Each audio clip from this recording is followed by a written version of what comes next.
এই যে ফাতেমা দেশে বেড়া নিয়ে দেখি আজকে বেড়া বাসায় নিয়ে যাও।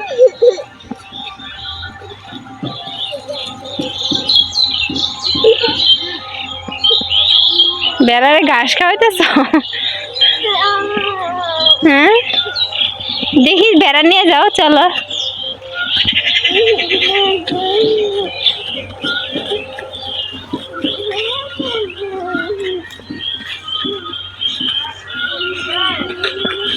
ওইটা যাও না আবার।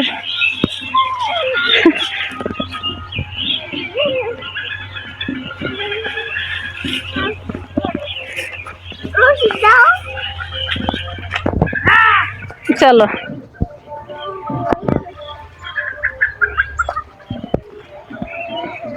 আমার মেয়ে কিন্তু ভেড়া নিয়ে ঘুরতে আসছে।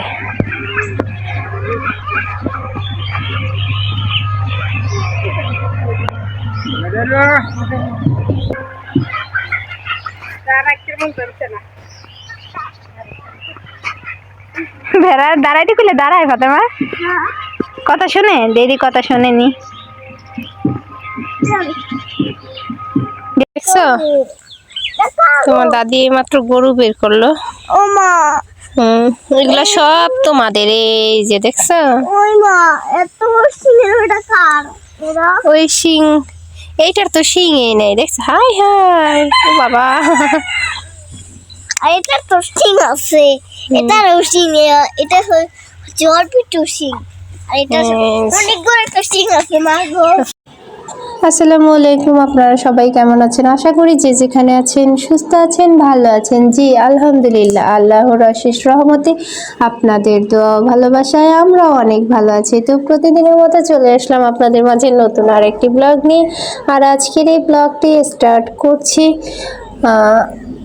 বিকেল থেকে। তো গাইজ দেখতেই পাচ্ছেন আজকে হচ্ছে সকাল থেকেই আমাদের বাসায় অনেকগুলো কাজকর্ম আর কি শুরু করা হয়েছে। এই যে দেখেন অনেকগুলো ধান আসছে, যেহেতু ধানের সিজন, তো বাসায় হচ্ছে অনেক ধান আসছে। মা বাবা দুজনেই ধানের কাজে আর কি, ধান যেহেতু আর কি মলন নিতেছে, তো এখানে সবাই ওনারা ব্যস্ত আছে, ধানের কাজ করতেছে। তো যাক, এদিকে হচ্ছে আমি রান্না বান্নার আয়োজন শুরু করে দিছি। তো আজকে হচ্ছে সকালবেলায় মা হচ্ছে একটা মুরগি মানে বাদ দিয়ে রাখছিল, তো বিকেলবেলা হচ্ছে জব করে দিয়ে গেল যে মুরগিটা কাটো। তা আমি মুরগি কাটতেছিলাম, মুরগি কাটতে কাটতে মা ওদিকে কাজকর্ম সেরে অলরেডি চলে আসছে। আসার পরে হচ্ছে বললো যে শাকগুলো হচ্ছে আমি ধুয়ে রাখছিলাম, সব কিছু কাইটে রাখছিলাম, পেঁয়াজ মরিচ। তো মা বললো যে তুমি মুরগিটাকে সুন্দর করে ধুয়ে নাও আর আমি এদিকে শাকটা বসাই। তো এই যে দেখেন এখন হচ্ছে শাক ভাজি করতেছে, তো পেঁয়াজ মরিচ এগুলো হচ্ছে চুলায় দিয়ে দিছে। তো এরপরেই হচ্ছে শাকটা মা ভাজি করবে। তো এই শাকটা হচ্ছে আমার অনেক ভালো লাগে। ভালো বলতে এইখানে আমাদের বাড়িতে হচ্ছে শাক রান্না করি একবারে ভর্তার মতো করে, আর মা দেখতেছেন নাড়াটাই দিতেছে একটু অন্যরকমভাবে। এটা হচ্ছে আস্ত আস্ত থাকবে, শাকটা একেবারে গলা যাবে না, এরকম করে আর কি রান্নাটা করবে। তো ওনারা শাক এরকমভাবেই খায়। তো এদিকে হচ্ছে আমি মুরগির মাংসগুলা সুন্দর করে ধুয়ে নিতেছি। তো আজকে হচ্ছে দেশি মুরগি, এটা হচ্ছে রাতা মোরগ, তো রান্না করব। তো কিভাবে রান্না করব বা আজকে কি কি কাজ করতেছি শাশুড়ি মা আমি দুজন মিলে, তা যতটুকু পারবো আপনাদের সাথে শেয়ার করার চেষ্টা করব। আশা করি আপনাদের ভালো লাগবে। তো গাইস, আপনারা সবাই ধৈর্য সহকারে আমার এই পুরো ভিডিওটি দেখবেন। আর আমার এই ভিডিওটি যদি আপনাদের কাছে ভালো লেগে থাকে অবশ্যই আমার এই চ্যানেলটিকে সাবস্ক্রাইব করবেন। আর যারা অলরেডি আমার এই চ্যানেলটিকে সাবস্ক্রাইব করেছেন তাদেরকে অনেক অনেক অনেক বেশি ধন্যবাদ। আর যারা এখনও করেননি অবশ্যই আমার এই চ্যানেলটিকে সাবস্ক্রাইব করে নেবেন। তো এই যে দেখেন আপনাদের সাথে কথা বলতে বলতে আমার কিন্তু এদিকে ওই পোলা ভর্তা দাও ডাইরেক্ট। যে এখানে হচ্ছে মুরগির মাংস কাটা নিচ্ছি, রাতের রান্না করতেছি।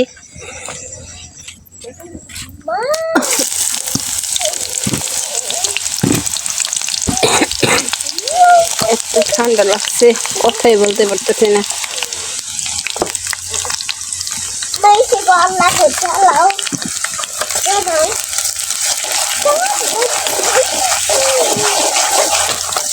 এটা হচ্ছে দেশি মুরগি।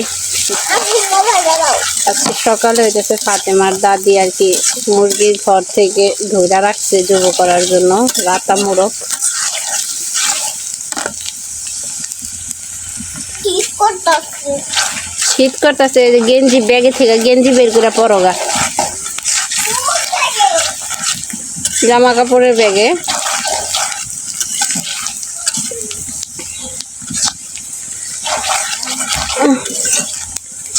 পেঁয়াজগুলো ভাজা হয়ে গেলে কি বলো,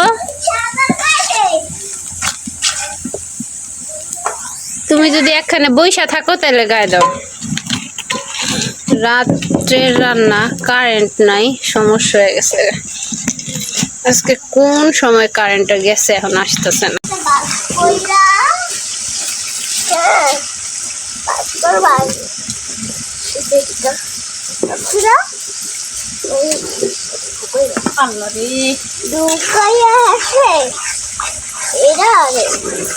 ও মা, গরম মশলা কই?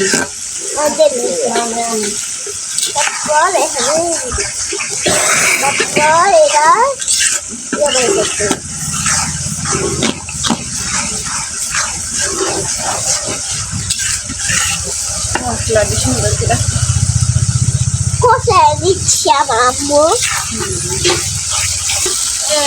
দিয়া দিলাম মুরগির মধ্যে, বসায় নিতেছি।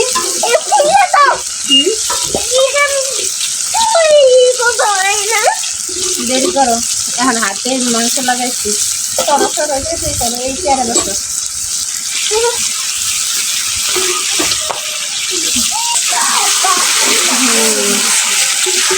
তোমার কত সমস্যা,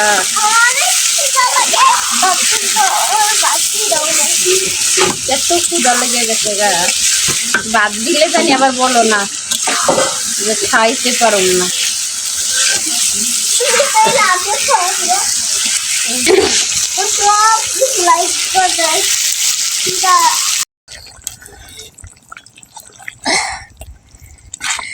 তো এখন হচ্ছে আমাদের রাতের খাবার কমপ্লিট হয়ে গেছে। তো আজকের এই ভিডিওটি এই পর্যন্তই। আপনাদের সাথে দেখা হবে আগামী দিনে নতুন কোনো ভিডিওতে। তো গাইস, সবাই আমার এই ভিডিওটি যদি আপনাদের কাছে ভালো লেগে থাকে অবশ্যই লাইক, কমেন্ট, শেয়ার করবেন। আর এই ভিডিওতে যদি কোনো ভুল ত্রুটি হয়ে থাকে অবশ্যই ক্ষমা দৃষ্টিতে দেখবেন। সবাই যে যেখানে আছেন সুস্থ থাকবেন, ভালো থাকবেন। আল্লাহ হাফেজ। বাই।